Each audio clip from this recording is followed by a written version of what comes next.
Hey guys, welcome to Daily Proverb, where we'll look at a daily proverb and look at how it applies to daily life, but also most importantly, how it relates to the entire biblical text and also how it is fulfilled in Jesus Christ himself. And the proverb of consideration today is Proverbs chapter 26 and verse number 2, and it says, "As the bird by wandering, as the swallow by flying, so the curse causeless shall not come."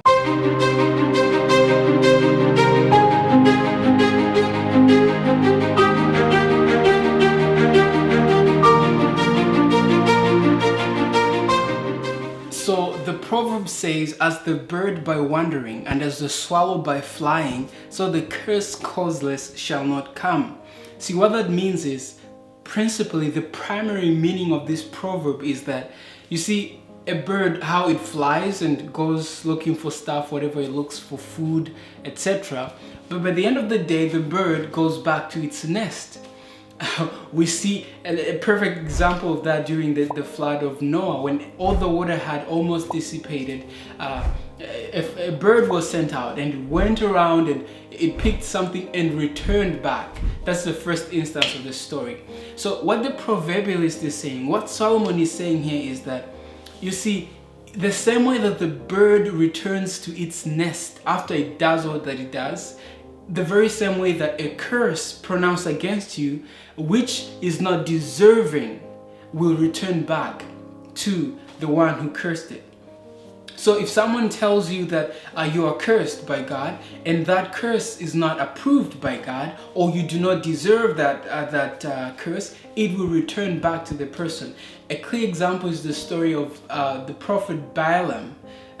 Balaam was a prophet who wanted to curse Israel, but he could not, because you cannot curse that which God has not cursed.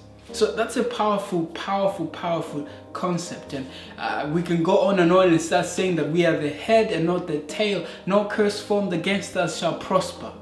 But let's not be lost in the excitement of this proverb. Let's look at the reality of this proverb, because today's world is filled with curses.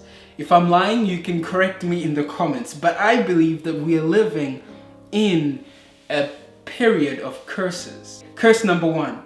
Should I say it? Are you ready for it? Curse number one, you already know it. COVID-19. COVID-19 has plagued us, and I believe it is a curse. Now, I'm not saying that COVID-19 is God's punishment on this earth. I'm not saying that at all. All I'm saying is I'm describing a situation. I am saying that COVID-19 is not what we want. COVID-19 is not a blessing. Is it? Is it a blessing? No, it's not a blessing. What is it? It's a curse that we're living with on this earth. Curse number two. Curse number two, poverty. Poverty is one of the major problems on the earth today. And all these major problems on the earth today, and when I say major problems, I'm not looking into a fanciful imagination to say, oh, the big problem is climate change. Well, you can say that. Or the big problem is this thing, artificial intelligence. Some people are concerned about artificial intelligence. Some people are concerned about these other, fanciful things. But let's look at the reality. Poverty is a problem in the world today. Many people are dying because of hunger. Many people don't have food to eat. But the other problem is disease. There's disease everywhere. And that is a curse. I see it as a curse. It's not blessing anyone. And there's never-ending wars that we're experiencing. I, for myself, I am a product of war. When I say that, it means that what has happened to me in life is a result of some war that has happened. You talk about genocides and all these other things. In fact, everybody here is a victim of war in one way or the other. But there's also, to add to that, there's discrimination, classism, racism. All these are curses on this earth. So my question is, where is that curse coming from? Is it causeless? Well, the proverbialist told us that curse causeless shall not come. And even if it does, it will return back to where it came from, if it is causeless. But really what he is saying is that there's no causeless curse. Today we are living in a world that is filled with what my brother would like to call the D section. There's depression, there's distress, disappointment, disorganization, disease, disorder, disagreement, dissatisfaction, disaster, discouragement, discrepancy, disintegration. There's disbelief, there's death, decay, discomfort. All these things, the D section, the death section, is on this earth. And my question to you is, based on Proverbs 26:2, curse causeless shall not come, where is this curse coming from?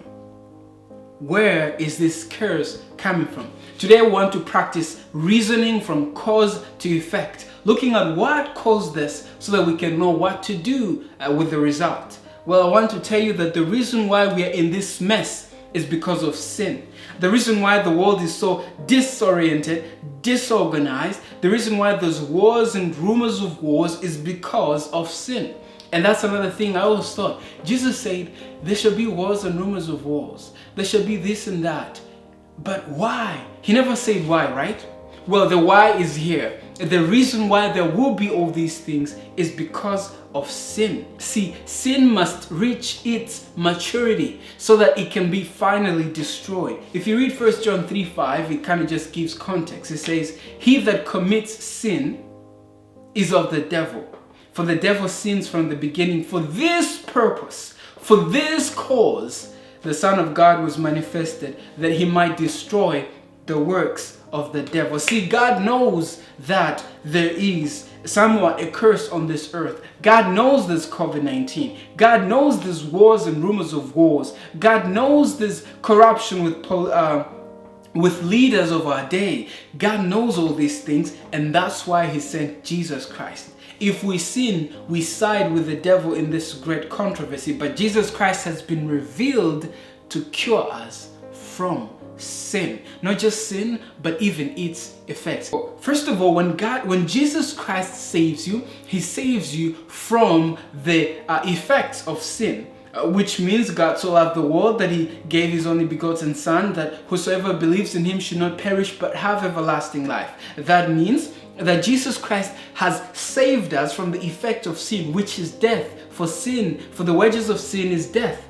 But God, in his mercy, justifies us. That means that we are no longer counted as sinners, but we are counted as righteous before God through Jesus Christ. But not only that, Jesus Christ also saves us from the power of sin. That means that sin no longer has any effect on us. We are dead to sin, which means that really we don't even recognize the sin. Like, we are numb to sin. We can't sense sin. Sin no longer has the power it used to have over us. God, Jesus Christ, saves us from that. But he's the one that's even more interesting. Not only do we have victory over sin through Jesus Christ, but Jesus promised that he will return to save us from the presence of sin. That means there will be no more crying, no more death, no more D-section, for God will destroy death. God will destroy the D-section. God will destroy sin. As we look and expect to the time that Jesus Christ will put death to death, we can only live in humble obedience to his will here on earth. And as we do that, I want to encourage you and caution you to reason from cause to effect. As we live on this earth, there will be disease, there will be death, there will be different diagnoses that we're not happy about. But as we reason from cause to effect, let us remember that nothing happens without a cause.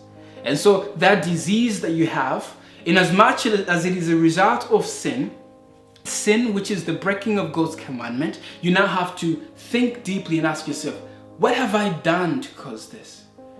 Am I responsible of this? Because nothing happens without a reason. They say there's no smoke without fire. Disease is a perfect example. Disease never comes without a cause. Now, it could be a cause you caused, it could be a cause you didn't cause, but you have to ascertain the cause nonetheless. Because as we understand cause, we can truly, fully know how to deal with the effect or the result. We know that the world is messed up because of sin, and because we know that, we repent our sin and we tell our friends to repent of their sins so that God will return and take us home. But if we don't even understand why the world is messed up, then we are going to invent our own solutions, like going to Mars and trying to combat climate change on our own. We can't. We may try, but we can't.